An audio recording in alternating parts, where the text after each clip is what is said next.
Michael waited until the exact moment his wife was standing beside her father's coffin, 7 months pregnant, tears streaming down her face, surrounded by mourners in black. That was when he pulled her behind a tree and shoved divorce papers into her trembling hands. He told her she was boring. He told her the baby might not even be his. He told her she had nothing, no money, no job, no family. And then he walked away. He got in his car and drove off without looking back. Not once. He left her collapsed on the ground at her own father's grave, clutching her pregnant belly, sobbing so hard she could barely breathe. Michael thought he had won. He thought Sarah was finished. He thought she would spend the rest of her life broken and begging. But what Michael did not know, what he could not have imagined in his worst nightmare, was that the quiet old man in that coffin, the man he always dismissed as average and unimportant, had been hiding a secret worth $800 million. And every single penny of it now belonged to Sarah. This is a story about betrayal, about greed, about a man who threw away the greatest blessing of his life, and a woman who rose from the ashes to become untouchable.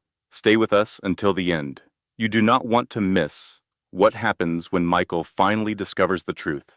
This story carries a message we believe everyone needs to hear. Your worth is never determined by someone who chooses to leave. The people who walk away from you are not taking your value with them.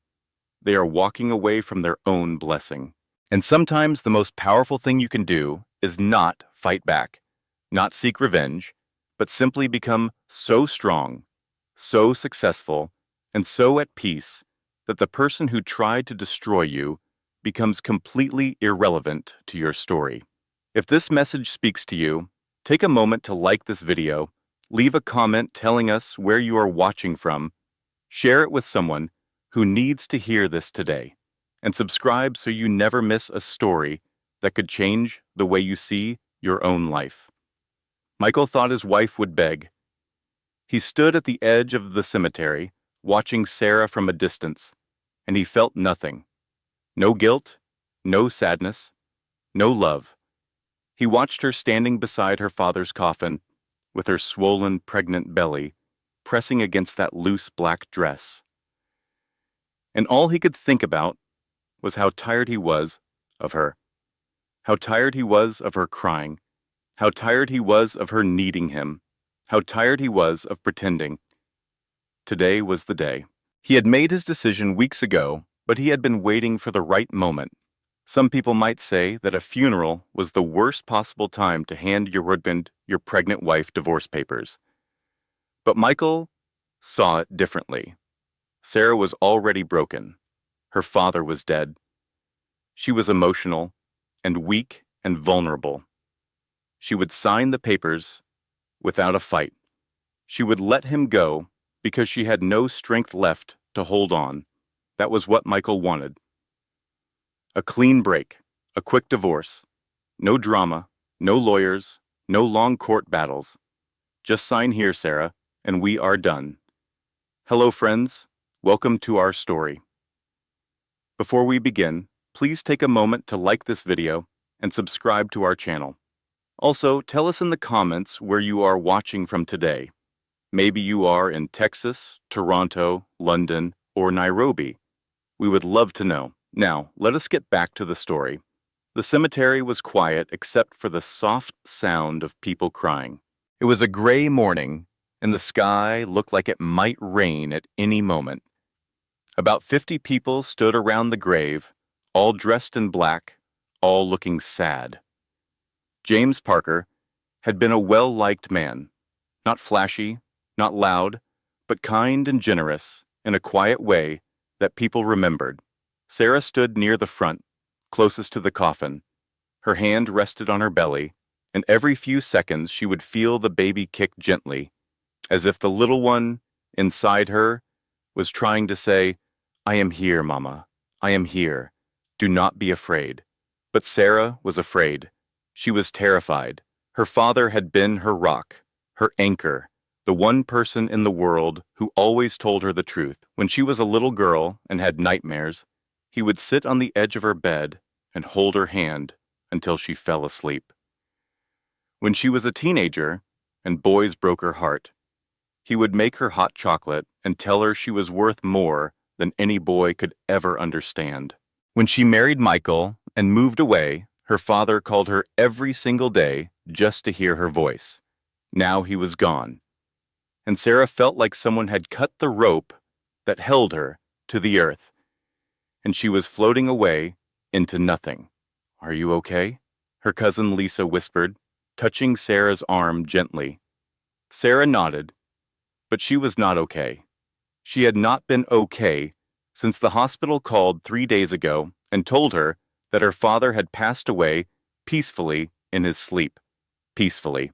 As if there was anything peaceful about losing the person you loved most in the world. Sarah looked to her left, searching for Michael. He was supposed to be standing beside her. That was what husbands did at funerals. They stood beside their wives and held their hands and whispered, "I am here. Everything will be okay." But Michael was not beside her. He stood about 3 feet away, his arms crossed over his chest, staring at his phone.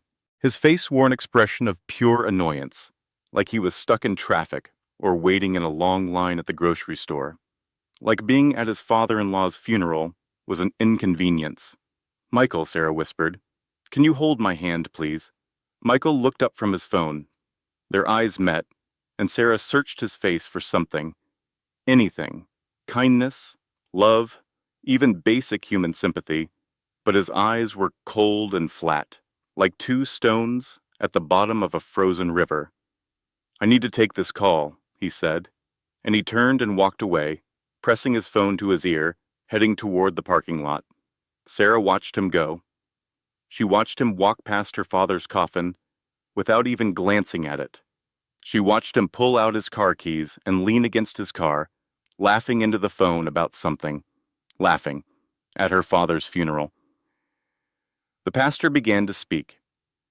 "We are here today to say goodbye to James Parker, a good man, a loving father, a quiet hero who touched more lives than he ever knew."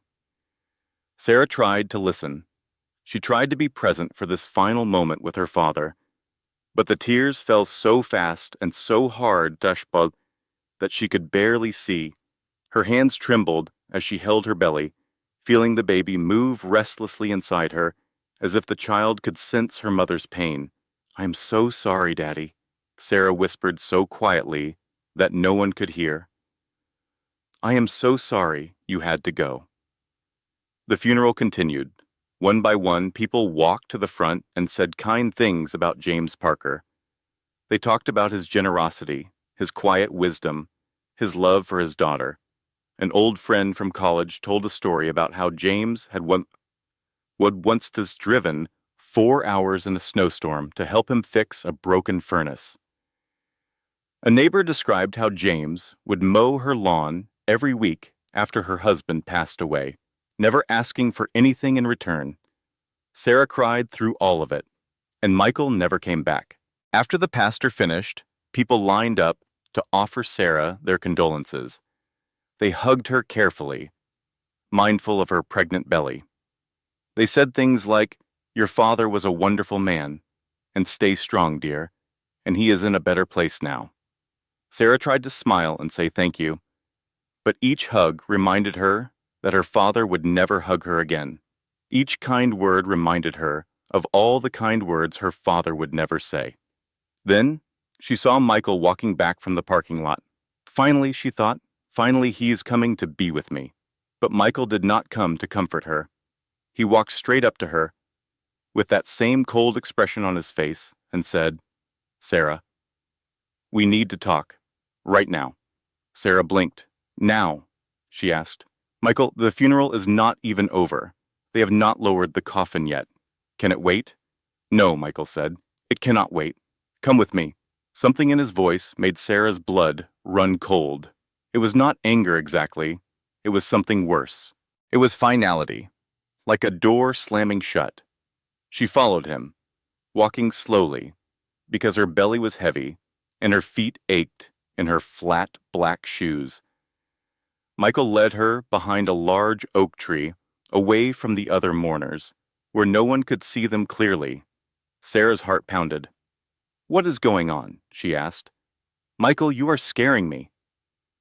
Michael reached into his jacket pocket and pulled out a brown envelope. He did not look at her face. He just stared at the envelope like it was the most interesting thing in the world.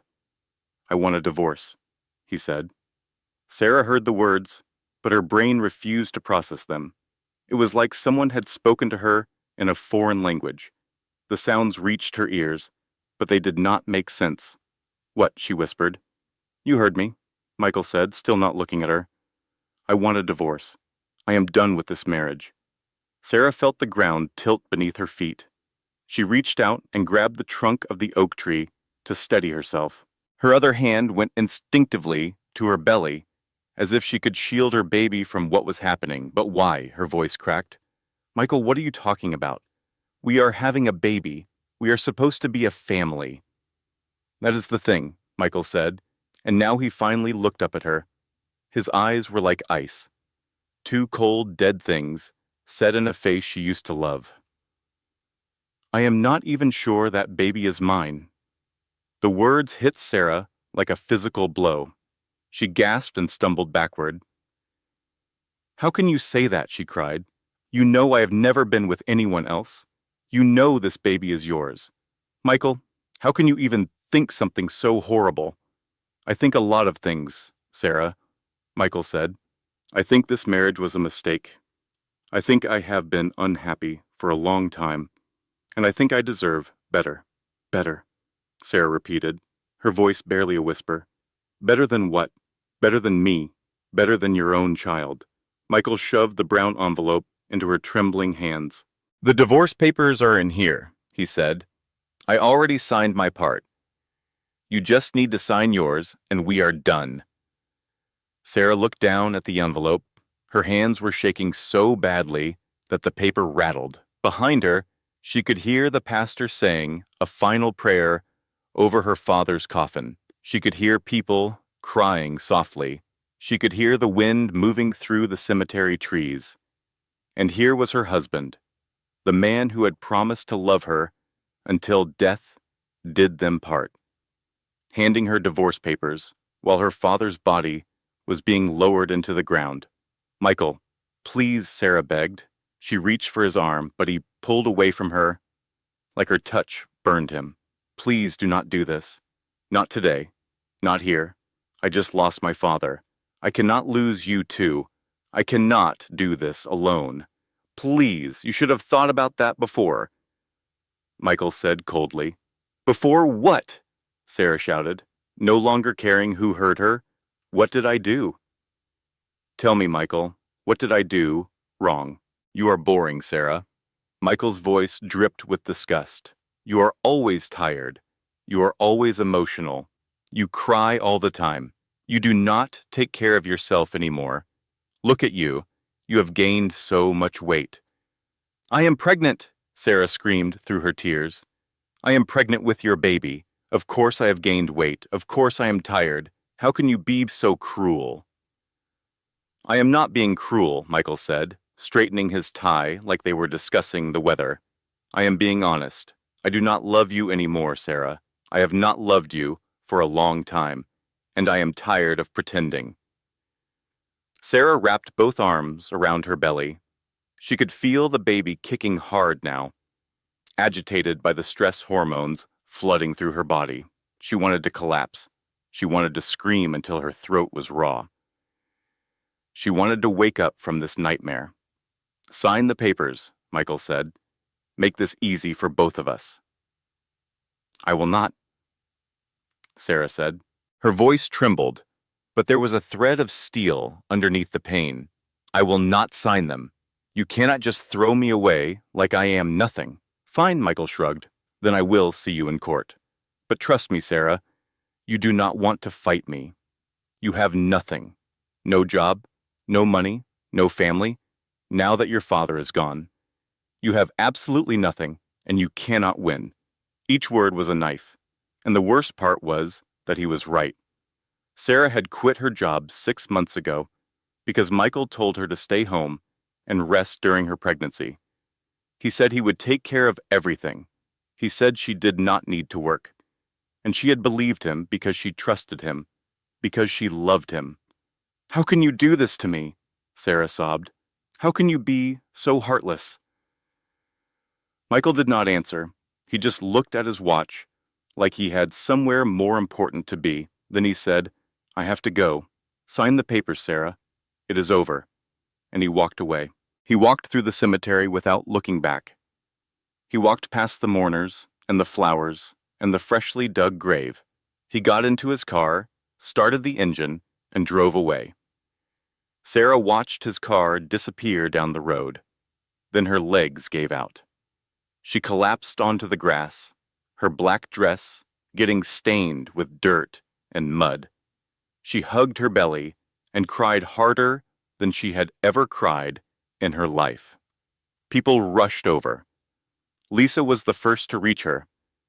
"Sarah, oh my God, what happened? Are you okay? Is it the baby?" But Sarah could not speak.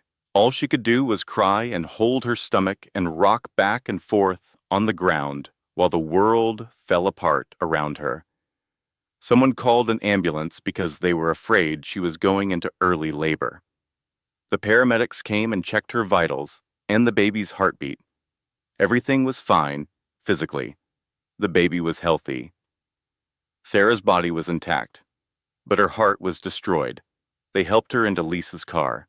Lisa drove her to her father's house because Sarah had nowhere else to go.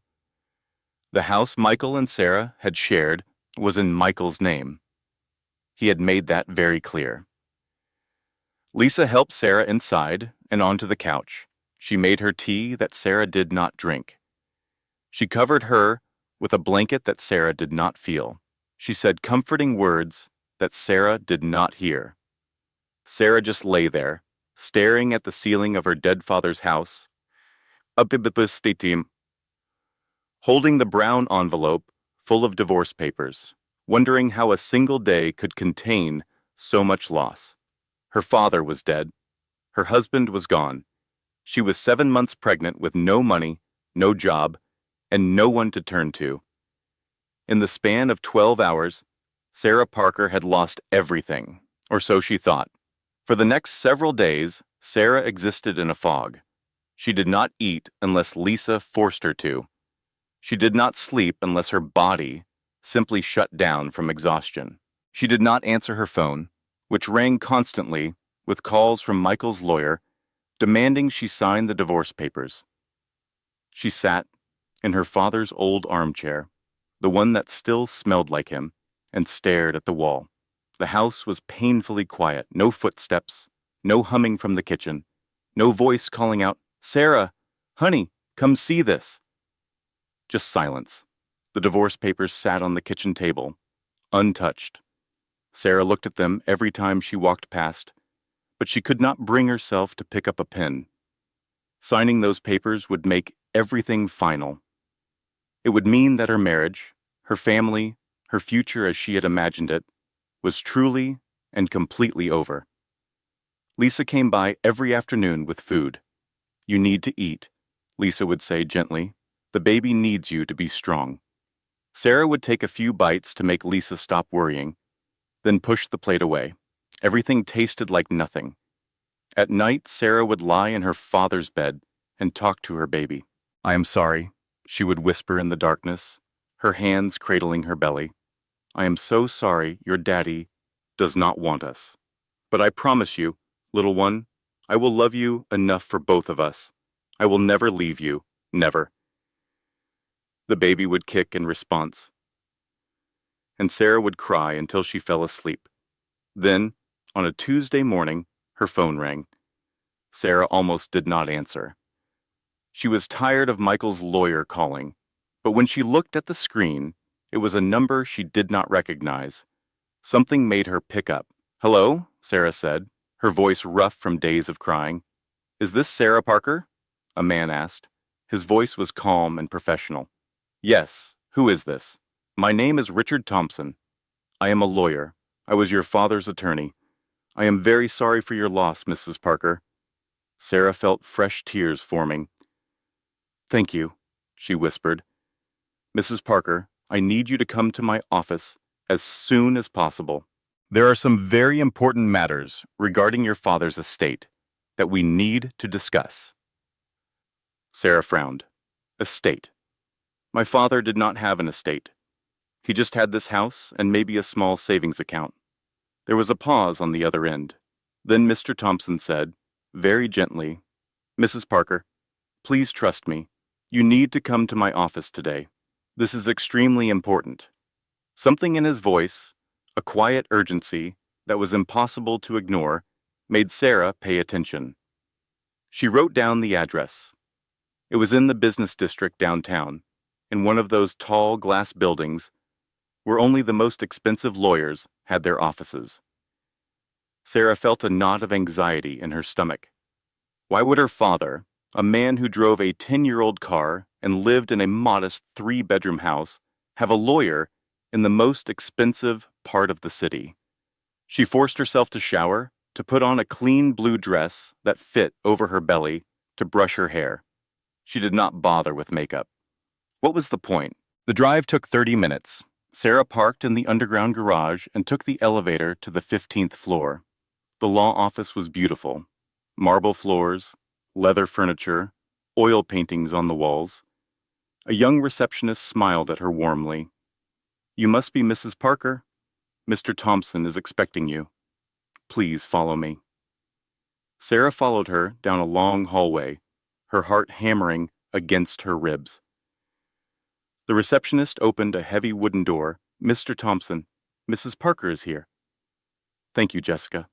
Sarah walked into a massive corner office with floor-to-ceiling windows overlooking the entire city. Behind an enormous mahogany desk sat a man in his 60s with silver hair and kind, intelligent eyes. He stood immediately when he saw her and walked around the desk to shake her hand. Ms. Parker, thank you so much for coming. Please sit down. Make yourself comfortable.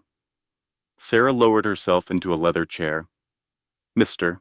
Thompson sat across from her, not behind his desk, but in a matching chair, like they were two friends having a conversation. Can I get you anything? He asked. Water.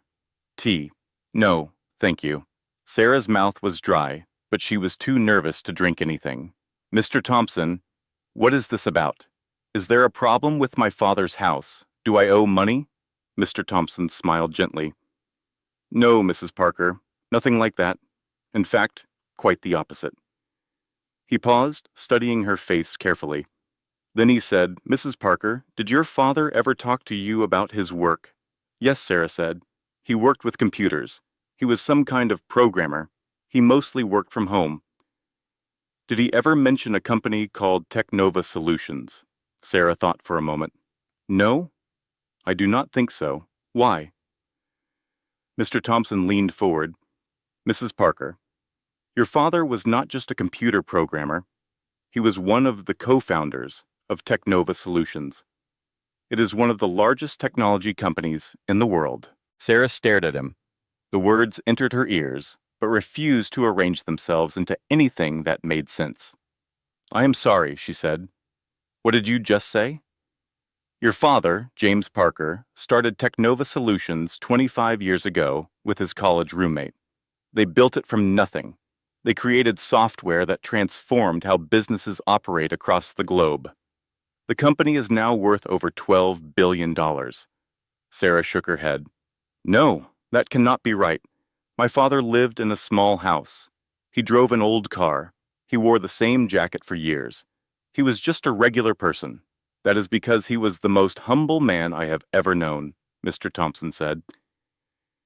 He did not care about showing off his wealth. He cared about you. He wanted you to grow up normal. He wanted you to know the value of hard work and kindness, not the value of a dollar. But why did he not tell me?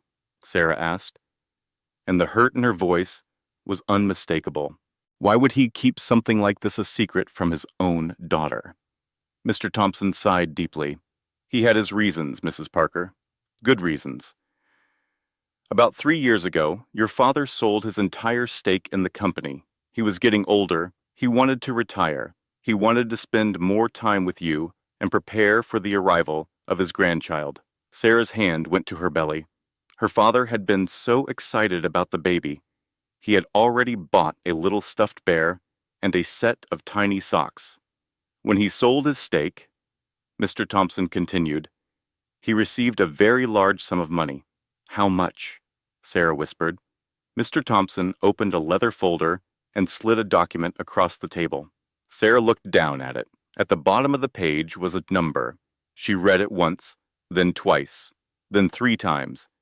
$800 million. The room tilted. Sarah gripped the arms of the chair. That cannot be real, she said. It is very real, Mr. Thompson said. And according to your father's will, every single penny belongs to you. You are his only child, his only heir. Sarah could not breathe. She literally could not draw air into her lungs. She put her hand on her chest and tried to take a deep breath, but her body would not cooperate. Mrs. Parker, are you all right? Mr. Thompson asked, rising from his chair. Should I call a doctor? I am okay, Sarah managed. I just cannot believe this. Why did he keep this from me?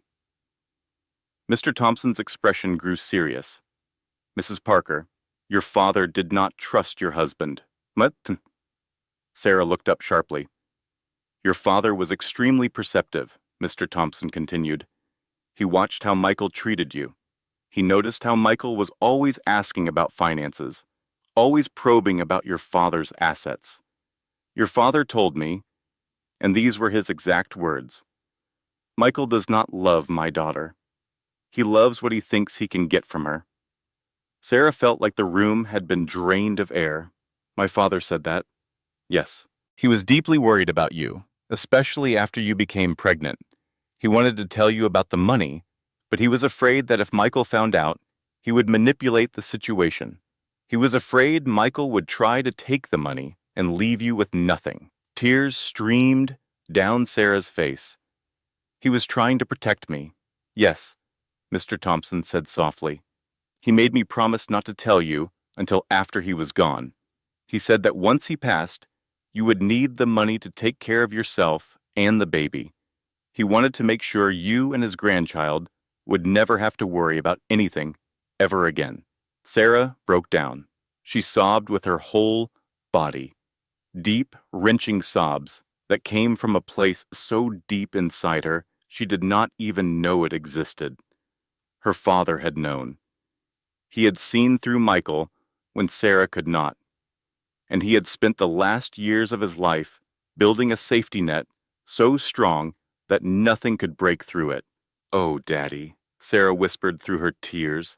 I am so sorry I did not listen to you. I am so sorry I did not see what you saw. Sarah left Mr. Thompson's office that afternoon feeling like a completely different person.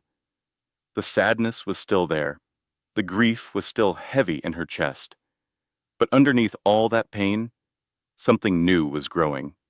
Something that felt like sunlight breaking through storm clouds. Hope. She drove back to her father's house and sat at the kitchen table. The divorce papers were still there, still unsigned. Sarah looked at them for a long time. Then she picked up a notebook and a pen and began to write. At the top of the page, she wrote, Rules for moving forward. Rule number 1, do not fight Michael publicly. Sarah thought about this carefully. She could expose him. She could tell everyone about the divorce at the funeral. She could make him look like the terrible person he was. But what would that accomplish? It would create drama and stress was dangerous for the baby. No, Sarah would take the high road. She would be quiet and strategic. Rule number 2, do not tell anyone about the money. This was the most critical rule. Mr. Thompson had warned her about this.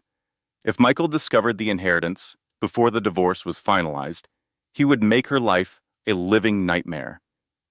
He would drag her through court for years trying to claim a portion of the fortune. The money was her protection. It was her baby's future. It had to remain secret. Rule number 3, protect the baby above everything else. Everything Sarah did from this moment forward had to serve one purpose: keeping her child safe, healthy, and loved. Rule number 4, start completely over. Sarah could not stay in her father's old house. Every room was filled with memories that made her cry. She needed a fresh beginning, a new place where she could build a new life from the ground up. She looked at her list and felt something she had not felt in a very long time: control. She was taking control of her own story. She picked up her phone and called Mr. Thompson. "I have made my decision," Sarah said. "I am going to sign the divorce papers." There was a brief silence. "Are you sure?" Mr. Thompson asked. "Yes. Michael wants a divorce." "Fine. He can have it, but I have conditions. I am listening. I want full custody of the baby. No joint custody, no visitation rights, unless he proves in court that he is a fit father. And I want it in writing that he is giving up all parental rights voluntarily." "That is very smart," Mr. Thompson said, and Sarah could hear the respect in his voice. "If he signs that document, he cannot come back later and try to take the child." "Exactly," Sarah said. "And one more thing. I want to move. Mr. Thompson, my father apparently owned properties. Is there somewhere I can go? Your father owned a beautiful estate about an hour outside the city. 10 acres of land, very private, very secure. I can arrange for you to see it tomorrow." "Please do that," Sarah said. The next morning, Mr. Thompson drove Sarah to the estate. As they approached the property and turned through the iron gates, Sarah gasped. The house was enormous, 3 stories of beautiful stone with tall windows that caught the morning light. A wraparound porch with white columns, rolling green lawns stretching in every direction, ancient oak trees standing like sentinels along the driveway, a flower garden bursting with color, even a small pond with a wooden bench beside it. "My father owned this," Sarah whispered. "He bought it 5 years ago," Mr. Thompson said. "He told me he planned to retire here. He wanted it to be a place where you and your family could visit, where his grandchildren could run and play safely." Sarah pressed her hand against the car window, staring at the house through blurred eyes. Her father had been planning for this, planning for her, planning for the baby, and he never got to see any of it come true. "I want to live here," Sarah said quietly. "This is where I will raise my child." "Then it is yours," Mr. Thompson smiled. Over the following 2 weeks, Sarah transformed the estate into a home. She hired a cleaning crew to scrub every surface until it gleamed.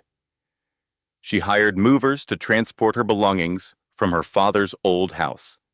She worked with an interior designer to create a nursery that was warm and beautiful, painted in soft blue, with white clouds on the ceiling, a hand-carved wooden crib, shelves lined with books and stuffed animals. She also hired a professional security company. They installed cameras around the entire property and stationed 2 guards at the gate around the clock. "No one enters this property without your explicit permission," the head of security told her. "You and your baby will be completely safe here." Sarah also took Mr. Thompson's advice and began seeing a therapist. Her name was Dr. Williams, and she was kind and direct in equal measure. "You have been through tremendous trauma," Dr. Williams told Sarah during their first session. "Losing your father, being abandoned by your husband during pregnancy. These are serious emotional wounds, and they need proper care. Asking for help is not weakness, Sarah. It is one of the bravest things a person can do." Through therapy, Sarah began to process the hurricane of emotions that had been tearing through her for weeks. She learned that it was okay to be angry at Michael, She learned that grief was not a straight line, but a winding road with good days and terrible days. She learned that she did not have to be perfect. She just had to keep going. Slowly, day by day, Sarah began to heal. She took long walks around the estate every morning. She ate nutritious meals. She slept better. She talked to her baby constantly. "We are going to be okay," she would say, rubbing her belly as she walked past the pond. "We are going to have a wonderful life here, I promise you that." And for the first time since her world collapsed, Sarah believed it. While Sarah was quietly rebuilding her life, Michael was discovering that the grass on the other side was not greener at all. In fact, it was mostly dead. It started with money. Michael sat on the edge of the hotel bed, staring at the bill in his hands. $10,000 for 1 month. His face was the color of old brick. "This cannot be right," he muttered. Rachel Bennett looked over his shoulder, twirling a strand of her long, shiny hair. "Well, there is the room charge, plus room service every day, plus the minibar, plus my spa treatments, plus that dinner at the steakhouse last week. Okay. Michael snapped. "I get it. We need to cut back." But Rachel did not want to cut back. Rachel wanted to upgrade. "Michael, I am tired of living in a hotel," she said, crossing her arms. "I want a real apartment. Something in the city with a doorman, and a gym, and a rooftop pool. You promised me the good life, remember?" "Rachel, those apartments cost a fortune," Michael said. "So?" Rachel shot back. "You told me you were successful. You told me you would take care of everything. Was that all a lie?" "Of course not," Michael said quickly, but he could feel sweat forming on the back of his neck. The truth was that Michael's business was collapsing. His consulting company, which had once been modestly profitable, was hemorrhaging clients. And the reason was simple. Michael had completely stopped paying attention to his work. He missed meetings. He did not return calls. He forgot deadlines. He was so consumed with Rachel and his new exciting life that he had neglected the only thing that actually made him money. One by one, his clients canceled their contracts. Without clients, there was no revenue. Without revenue, there was no way to pay for the hotel, the restaurants, the jewelry, the designer bags he kept buying Rachel to keep her happy. And the house he had shared with Sarah, the one he planned to sell for a nice profit, was sitting on the market with 0 offers. The real estate agent said the market was slow. Michael said the real estate agent was incompetent. "I need you to be patient," Michael told Rachel. "Just a few more weeks, and everything will work out." Rachel narrowed her eyes. "You have been saying that for a month." Their fights became more frequent, almost nightly, actually. Rachel would complain about the hotel. Michael would snap about money. Rachel would threaten to leave. Michael would promise things he could not deliver. It was an ugly cycle that spun faster and faster with each passing day. One evening, in the middle of yet another argument, Michael's phone rang. It was his lawyer, Mr. Davidson. "Michael, we need to talk," Mr. Davidson said. Sarah signed the divorce papers. Michael felt a rush of relief.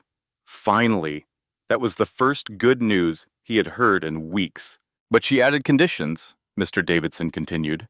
"What conditions?" Michael asked, his relief evaporating instantly.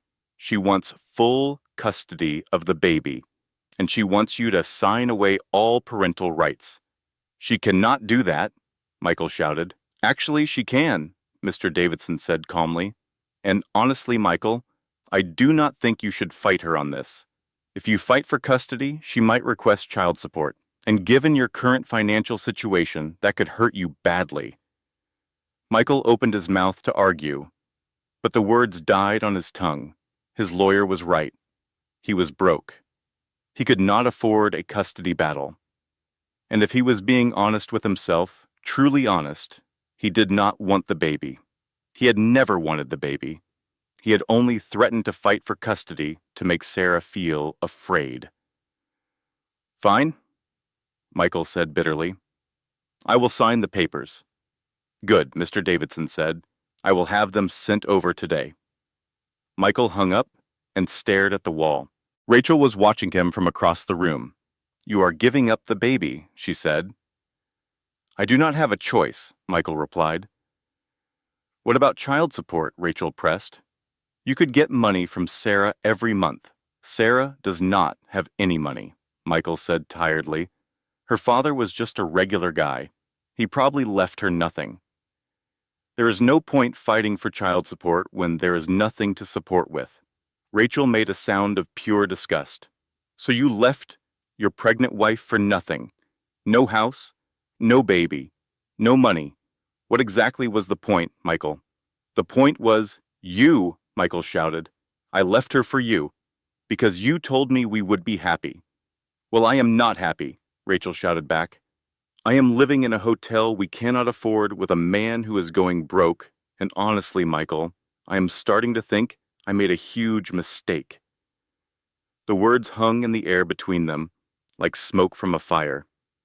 2 weeks later, Michael signed the custody papers. The divorce was finalized. He told himself he was relieved. He told himself he was free. But late at night, when Rachel was asleep and the hotel room was dark and quiet, Michael would lie awake and think about Sarah. He wondered where she was. He wondered how the baby was. He wondered, for the first time, if he had made a terrible mistake. He tried calling her. Once, twice, 5 times in a week. Every call went straight to voicemail. "Sarah," he said in one message, his voice cracking slightly, "I know I messed up. I know I hurt you, but I still care about you and the baby. Please just let me know you are okay." She never called back. Not once. It was a Thursday afternoon, 6 weeks after the divorce was finalized. Michael sat alone in the hotel room, scrolling through business news on his phone. Rachel was out spending the last available balance on his credit card. He was scanning headlines absent-mindedly, barely reading them, when 5 words made his heart stop. Late business mogul James Parker. Michael's thumb froze over the screen. James Parker. That was Sarah's father. But there had to be hundreds of James Parkers. This could not be the same person. He tapped the headline. The article opened, and Michael began to read. The technology world was shocked this week to learn about the passing of James Parker, co-founder of Technova Solutions, one of the most successful technology companies in the world. But even more shocking was the revelation that Parker, who lived a quiet and private life, left behind a fortune estimated at over $800 million to a single heir. Michael's heart began to pound. He kept reading. Parker sold his stake in Technova Solutions 3 years ago. For an undisclosed sum, though sources close to the deal estimate the figure at approximately $800 million. Parker then retreated from public life, living modestly in a small house and rarely appearing at social events. Small house. Modest life. Michael's hands started to shake. According to Parker's attorney, Mr. Richard Thompson, of Thompson and Associates, the entirety of Parker's fortune has been left to his only daughter. Michael could not breathe. The identity of the heir has been confirmed as Sarah Parker, age 29. And then he saw the photograph. It was Sarah. But not the Sarah he remembered.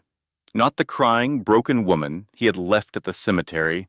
This Sarah was radiant.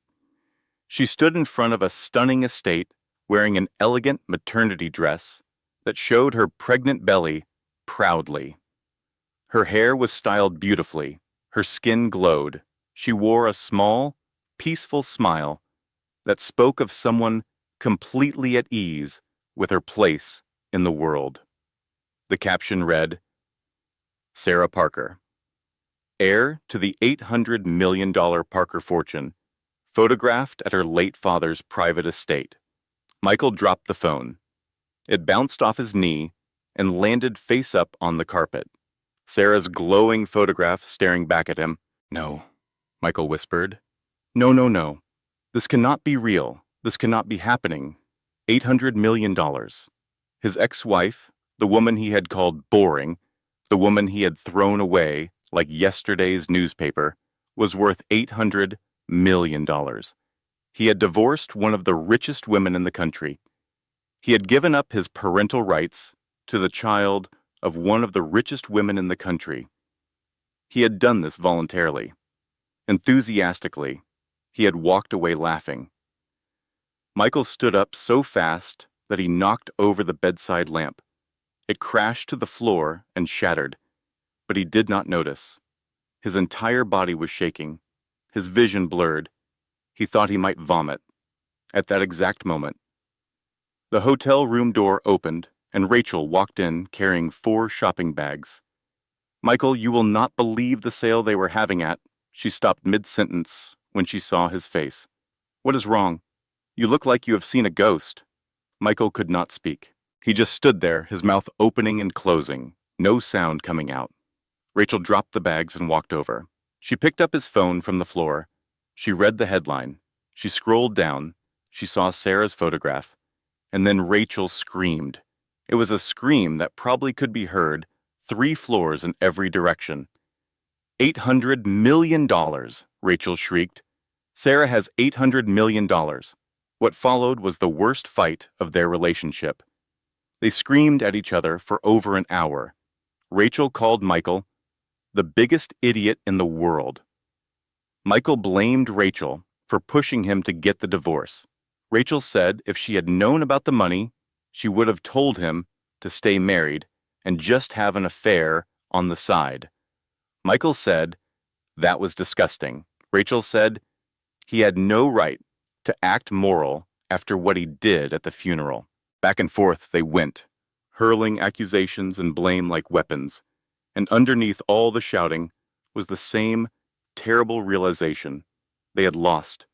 They had gambled on cruelty and selfishness, and they had lost everything.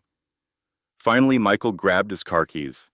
"Where are you going?" Rachel demanded. "To see Sarah," Michael said. "I need to fix this." He drove like a madman, running yellow lights, ignoring speed limits until he found the estate. The iron gates were closed. A security guard stepped out of a booth. "I am here to see Sarah Parker," Michael said, trying to control his breathing. "I am her husband. I mean, her ex-husband." The guard checked his clipboard. "I am sorry, sir. You are not on the approved visitor list." Michael begged. He pleaded. He raised his voice. A second guard appeared, larger and less sympathetic than the first. "Sarah," Michael yelled toward the mansion. "Sarah, I know you can hear me. Please, I made a mistake. I am sorry. I love you. I never stopped loving you. Please, Sarah. Please." His voice echoed across the grounds and disappeared into silence. No one came to the door. The guards told him to leave, or they would call the police. Michael got back in his car and sat there for 5 minutes, staring at the mansion through the iron gates, hoping for a miracle that did not come. What Michael did not know was that Sarah was watching from an upstairs window. She could see him at the gate. She could faintly hear his voice carried on the wind, and she felt nothing, no anger, no sadness, no satisfaction, nothing. She put her hand on her belly, felt her baby kick, and closed the curtain. Then she went downstairs to have lunch. 2 days after being turned away from the estate, Michael sat in his lawyer's office with wild eyes and a desperate plan. "I want to reverse the divorce," Michael said. Mr. Davidson stared at him. "You cannot reverse a divorce because you changed your mind, Michael." "Why not?" "People make mistakes." Mr. Davidson took off his glasses. "Michael, if you go into court and tell a judge that you want to reverse your divorce because you just discovered your ex-wife is wealthy, do you know what will happen?" "What?" "The judge will laugh at you and then dismiss your case." Michael's face reddened, but he pressed on. "What about the baby? I gave up my parental rights. Can I get them back?" "You signed legal documents," Mr. Davidson said slowly. "You stated in writing that you did not want to be the child's father." I changed my mind, Michael said stubbornly. The law does not care that you changed your mind, Mr. Davidson replied. You made your choice. There was a long, painful silence. I cannot help you with this, Mr. Davidson said finally, and I will not help you with this. What you are trying to do is wrong, and any judge in this country will see through it immediately. Michael stormed out. He found another lawyer, a man named Mr. Hayes, who was willing to take his money and file a petition for joint custody of the unborn child. They went to court 3 weeks later. Sarah arrived with Mr. Thompson and 2 additional lawyers from his firm. She wore a beautiful maternity dress and looked calm, composed, and strong. Her belly was very large now. She was 8.5 months pregnant. Michael arrived with Mr. Hayes. He wore his best suit, which had started to look worn at the cuffs, and tried to project confidence. But inside, he was terrified. The judge was a woman in her 60s named Judge Harrison. She had sharp eyes, silver hair pulled back tightly, and an expression that suggested she had heard every possible lie and excuse in her 25 years on the bench. Mr. Hayes, Judge Harrison said, looking at Michael's lawyer over the top of her reading glasses. You are here requesting joint custody of a child that has not yet been born. A child whose father voluntarily relinquished all parental rights just 2 months ago. Please explain. Mr. Hayes stood. Your Honor, my client, Michael Bradford, has had time to reflect on his decision.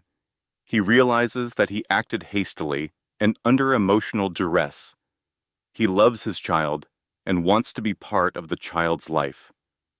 Judge Harrison turned her gaze to Michael. Mr. Bradford, is this true? Michael stood up. He had practiced this speech dozens of times in front of the hotel bathroom mirror. Yes, Your Honor. I made a terrible mistake. I was going through a very difficult time emotionally, and I was not thinking clearly when I signed those papers, but I have had time to reflect, and I know now that I want to be a father to my child. It was a decent performance. But then Mr. Thompson stood up. Your Honor, if I may. Go ahead, Judge Harrison said. Your Honor, Mr. Bradford is not being truthful with this court. He does not want custody of this child because he wants to be a father. He wants custody because he wants access to my client's financial resources. That is not true, Michael shouted. Judge Harrison's gavel came down hard. Order. Mr. Bradford, you will have your turn. Mr. Thompson, continue. Mr. Thompson approached the bench and handed Judge Harrison a thick folder. Your Honor, we have compiled extensive evidence regarding Mr. Bradford's true motivations. Judge Harrison opened the folder and began reading. With each page she turned, her expression grew darker. First, Mr. Thompson said, we have text messages between Mr. Bradford and his girlfriend, Rachel Bennett, sent just 3 days ago. In these messages, Mr. Bradford explicitly states, and I quote from the exhibit, that he wants custody so he can, quote, get child support from Sarah's millions, end quote. Michael felt the blood drain from his face. Second, we have hotel receipts documenting that Mr. Bradford was living with Mrs. Bennett during the entire duration of his wife's pregnancy, including the day of James Parker's funeral. Third, we have sworn statements from 23 people who attended the funeral. Every single one describes the same scene. Mr. Bradford pulling his pregnant wife aside while her father's coffin was being lowered into the ground and handing her divorce papers. Multiple witnesses describe Mrs. Parker collapsing on the ground in distress. Multiple witnesses confirm that Mr. Bradford walked away without looking back. The courtroom was completely silent. Michael wished he could disappear. And finally, Mr. Thompson said, we have Mr. Bradford's own signed declaration from 2 months ago in which he voluntarily surrendered all parental rights. In that same document, he questioned whether the child was even his, despite having no evidence whatsoever of infidelity on Mrs. Parker's part. Judge Harrison closed the folder. She looked at Michael, and her eyes were colder than anything he had ever seen. Mr. Bradford, she said slowly, Is everything in this folder true? Michael looked desperately at Mr. Hayes, but his lawyer had nothing to offer. No objection, no strategy, no words. I can explain, Michael stammered. Please do, Judge Harrison said. Explain to me why you divorced your pregnant wife at her father's funeral. Explain why you questioned your own child's paternity. Explain why you gave up your parental rights. And explain why, 2 months later, after discovering your ex-wife inherited a fortune, you suddenly want to be a devoted father. Michael opened his mouth. Nothing came out. Judge Harrison nodded, as if his silence confirmed everything. Mr. Bradford, I have been on this bench for 25 years. I have seen many cases, heard many stories, but I have rarely encountered someone whose behavior so clearly demonstrates that a child's well-being is not their concern. Every action you have taken, from the divorce at the funeral to the custody petition, filed 3 days after learning about the inheritance, points to one motivation: greed. Your petition for joint custody is denied. Furthermore, I am issuing a restraining order. You are to have no contact with Mrs. Parker or her child unless she explicitly requests it. Any violation will result in contempt charges. Do you understand? Yes, Your Honor, Michael whispered. I cannot hear you, Judge Harrison said. Yes, Your Honor, Michael said louder, his voice cracking. Mrs. Parker? Judge Harrison said, turning to Sarah with an entirely different expression, one of warmth and respect. You have full custody from the moment of birth. Mr. Bradford has no rights, no visitation, and no claim to your child.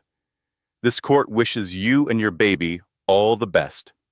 Thank you, Your Honor, Sarah said softly. Michael walked out of the courtroom in complete humiliation. People in the hallway stared. They had heard everything through the open doors. They knew exactly what kind of man he was. 6 weeks after the court hearing, on a beautiful spring morning when the trees on the estate were exploding with pink and white blossoms, Sarah gave birth to a healthy baby boy. The delivery was long and difficult. 14 hours of labor, but Sarah was strong, stronger than she had ever been. And when the doctor finally placed her son in her arms, Sarah looked down at his tiny red face and felt a love so enormous, so overwhelming, so all-consuming that she thought her heart might actually burst. "Hello, little one," she whispered, tears of pure joy streaming down her cheeks. "I am your mama. I have been waiting so long to meet you." The baby opened his dark eyes and looked up at her, and in that moment, every single terrible thing that had happened over the past months dissolved like fog in sunlight. The grief, the betrayal, the loneliness, the fear. None of it mattered anymore. Because this tiny perfect human was here and he was hers, and she was his, and that was everything. "What are you going to name him?" the nurse asked with a warm smile. Sarah did not hesitate. She had known the answer for months. "James," she said. "His name is James, after his grandfather." Sarah stayed in the hospital for 2 days. Her room overflowed with flowers. Bouquets from Mr. Thompson, a massive arrangement from her cousin Lisa, colorful bunches from friends she had made in recent months, cards and stuffed animals and tiny baby shoes. There was nothing from Michael, no flowers, no card, no call, and Sarah was glad. When she brought baby James home to the estate, everything was ready. The nursery was perfect. The crib was made of hand-carved wood with soft white sheets. A mobile of stars and moons hung above it, turning slowly in the breeze from the open window. Books lined the shelves. A rocking chair sat by the window, positioned so Sarah could look out at the pond while she fed the baby. That first night, Sarah sat in the rocking chair with James sleeping in her arms. Moonlight poured through the window, painting everything silver and blue. "You will never suffer the way I did," Sarah whispered to her sleeping son. "You will never know hunger, or fear, or abandonment." You will grow up surrounded by love. You will be protected. You will be safe." She kissed the top of his tiny head. "Your grandfather wanted this for you," she continued softly. "He worked his entire life so that you could have everything you need, and I am going to honor his gift. I am going to use it wisely. I am going to make him proud." The baby sighed in his sleep, his tiny fingers curling around the collar of Sarah's shirt, and Sarah smiled through her tears. Over the following months, Sarah threw herself into building something meaningful. She started the James Parker Foundation, a charity dedicated to helping single mothers and their children. The foundation provided free housing, job training, childcare, and educational programs. Sarah remembered too well how terrified she had been when Michael left, how alone she felt, how hopeless. She did not want any other woman to experience that kind of despair. She wanted every struggling mother to know that someone cared, that help existed, that their situation was not permanent. The foundation grew rapidly. Within its first year, it had helped over 500 families across 3 cities. Sarah visited the centers regularly, sitting with the mothers, listening to their stories, playing with their children. One afternoon, a young woman named Katie approached Sarah at one of the centers. Katie was 23, with a toddler on her hip and dark circles under her eyes. "Mrs. Parker," Katie said quietly, "I just wanted to thank you. When my boyfriend left me, I had nothing. No money. No family nearby. I thought about giving up. I really did. But then someone told me about your foundation, and now I have an apartment, and I am enrolled in nursing school, and my daughter goes to the daycare here. You saved our lives." Sarah hugged her. "You saved your own life, Katie. I just helped open a door. You are the one who walked through it." Sarah also invested wisely, working with expert financial advisors, learning everything she could about technology and business, just as her father had done. Some investments failed, but most succeeded. Her fortune grew steadily. She began speaking publicly about her experience. She gave interviews about single motherhood, about grief, about rebuilding after betrayal. She never mentioned Michael by name, but everyone knew who she was talking about. "The best revenge," Sarah said in one interview that went viral, "is not revenge at all. It is becoming the person you were always meant to be. It is refusing to let someone else's cruelty define your story." People loved her. Magazines featured her on their covers. She won awards for her philanthropy. Universities invited her to speak to graduating classes. She became a symbol of resilience and grace under pressure. And through it all, little James grew strong and happy and full of wonder. He took his first steps on his first birthday, wobbling across the estate's enormous living room, while Sarah cheered and clapped and cried happy tears. He was a joyful child, always laughing, always reaching for things, always curious about the world. Sarah made sure James knew about his grandfather. She told him stories every night about how smart Grandpa James was, how kind, how he built something amazing from nothing, how he loved his grandson before he was even born. "Your grandfather was a hero," Sarah would tell little James, "and you carry his name. That is something to be very proud of." Michael's life went in the opposite direction. After the court hearing, everything collapsed like a building with its foundation removed. First, Rachel left. She packed her bags one morning while Michael was sleeping and disappeared. She left a note on the hotel nightstand that said, "I cannot be with someone who has nothing to offer. Goodbye." Michael tried calling her for 3 days. Every call went straight to voicemail. On the 4th day, the number was disconnected. Rachel Bennett had vanished from his life as quickly as she had entered it. His business followed. The last remaining clients, the ones who had stayed out of loyalty or inertia, finally left. They had read about the court case. Everyone had. The story of the man who divorced his pregnant wife at her father's funeral had spread through social media like wildfire. No one wanted to be associated with Michael Bradford. He lost his office because he could not pay the rent.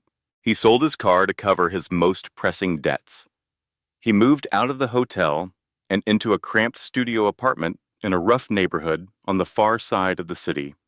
The apartment had thin walls, a broken heater, and a persistent smell of old cooking oil that no amount of cleaning could remove. Michael spent his days applying for jobs and his nights lying awake in the dark, staring at the water stains on the ceiling. No one would hire him. His reputation was destroyed.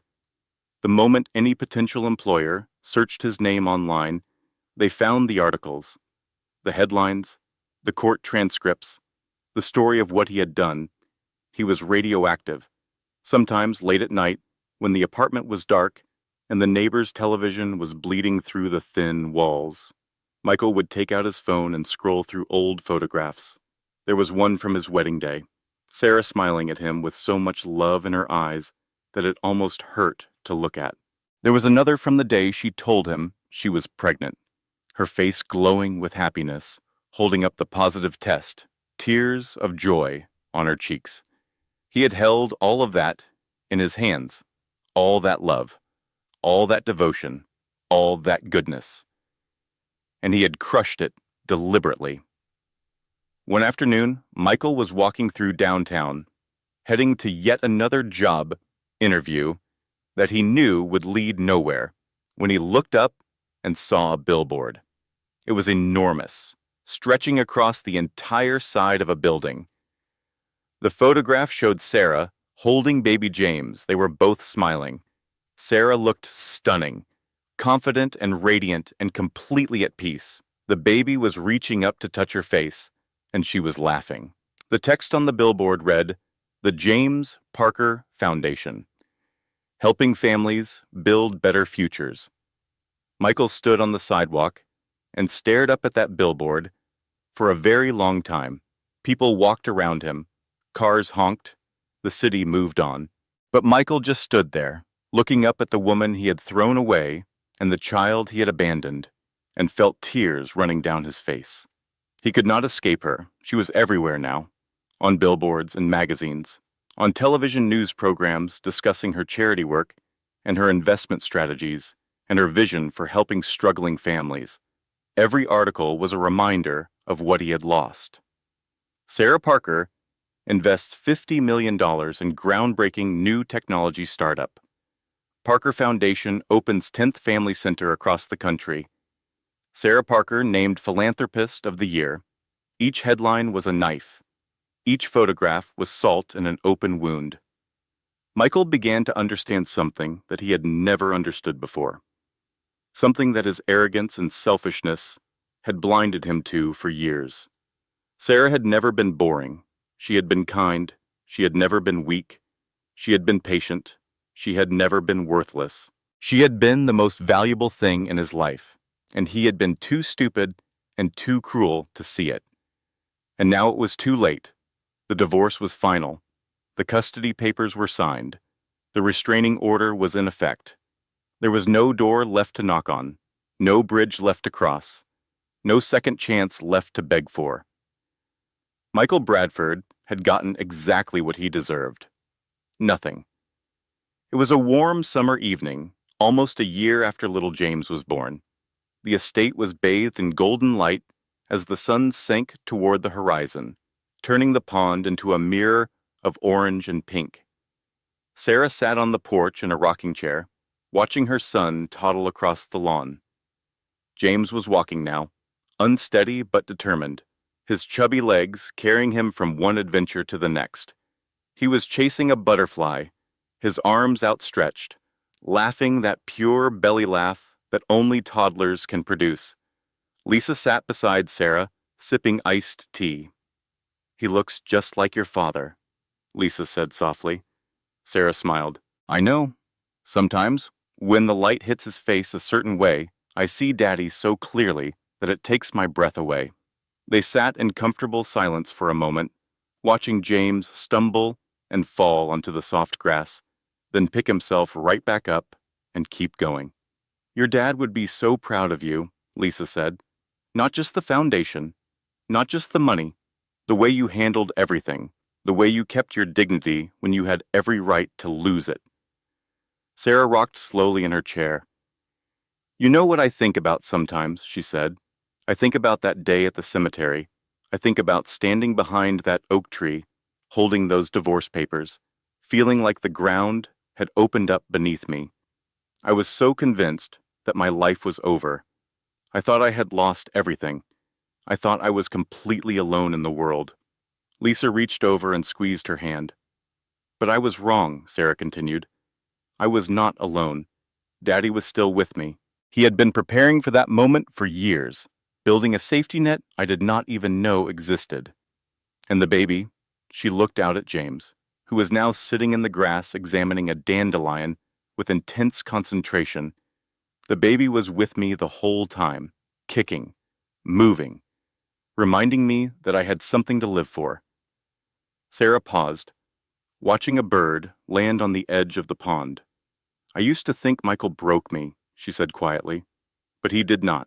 He removed himself from my life, and that turned out to be the greatest gift anyone ever gave me. Not the money, not the house, not any of that. The gift was freedom. Freedom to become who I was supposed to be without someone constantly telling me I was not enough. Lisa wiped a tear from her cheek. When did you get so wise? Sarah laughed. Therapy. Lots and lots of therapy. They both laughed. And the sound carried across the lawn to where James was sitting. The little boy looked up at the sound of his mother's laughter and grinned, revealing 4 tiny teeth. Then he pulled himself to his feet and toddled toward her as fast as his little legs could carry him. Mama, James called out. Mama, mama, mama. Sarah stood up and caught him just as he reached the porch steps.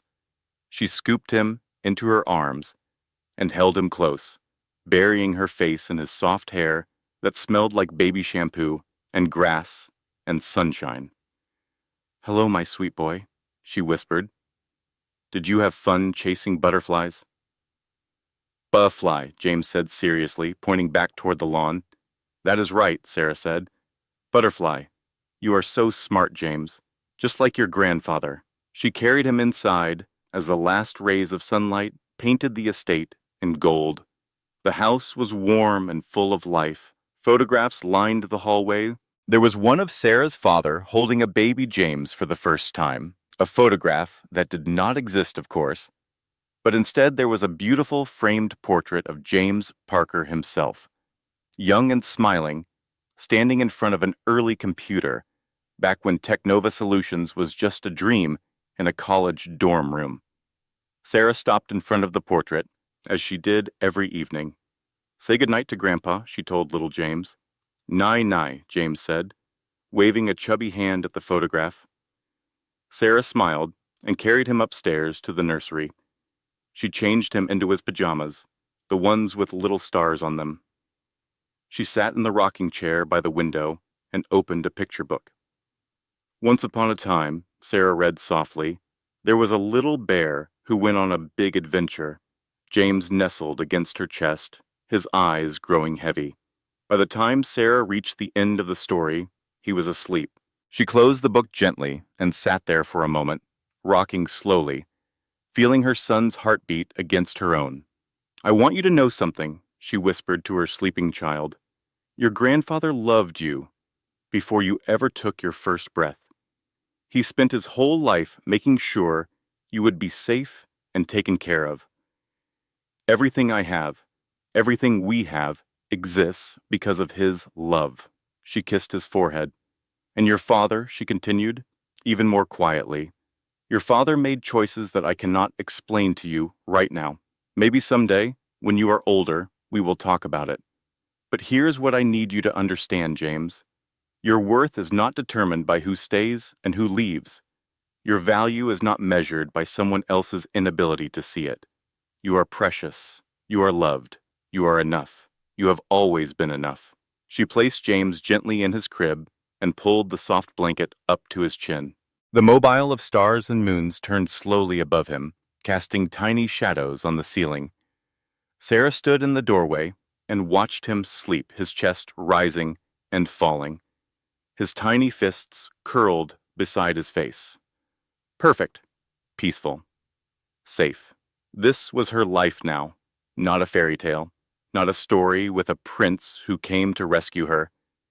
This was something better, something real, a story about a woman who rescued herself, whose father's love became her shield, who found strength she never knew she possessed, who built something beautiful from the ashes of something terrible. Sarah turned off the nursery light and walked down the hallway to her own bedroom. She paused at the window and looked out at the estate grounds, silvered now by moonlight. The pond glittered. The oak trees stood tall and ancient, their branches reaching toward the stars. Somewhere out there, in a cramped apartment on the wrong side of the city, Michael Bradford was lying awake, haunted by the life he had destroyed. But Sarah did not think about Michael. She had not thought about him in a very long time. He had become exactly what her therapist once described, a chapter in a book she had finished reading. She did not need to go back and reread it. She knew how it ended, and she had moved on to better chapters. Sarah climbed into bed and pulled the covers up. She reached over to the nightstand and picked up a small frame photograph that she kept there. It showed her father, James Parker, sitting in his favorite armchair, reading a newspaper, completely unaware that someone was taking his picture. It was the most ordinary photograph in the world, and it was Sarah's most treasured possession. "Thank you, Daddy," Sarah whispered to the photograph. "Thank you for everything. I hope I am making you proud." She placed the photograph back on the nightstand, turned off the lamp, and closed her eyes. Outside, the wind moved gently through the estate's ancient trees, and somewhere in the distance, a night bird sang. Sarah Parker slept peacefully. Her son slept peacefully beside her in the next room. They were safe. They were loved. They were free. And that, friends, is the end of our story. Remember this: your worth is not determined by who stays or who leaves. Your value is not measured by someone else's inability to see it. Sometimes the people who walk away from you are actually walking away from their own blessings. Sometimes being underestimated is the greatest gift, because it gives you the freedom to rise without anyone watching. And sometimes the best revenge is not revenge at all. It is becoming so successful, so happy, so completely at peace, that the person who hurt you becomes nothing more than a distant memory. Thank you for watching. If this story touched your heart, please like this video, subscribe to our channel, and share it with someone who needs to hear this message today. Tell us in the comments, what would you have done in Sarah's situation? We would love to hear from you. Until next time, take care of yourselves, and remember, you are stronger than you think. This content was carefully researched, developed, and manually edited by our team to deliver meaningful stories and real-life lessons to our audience. Thank you for being part of this community.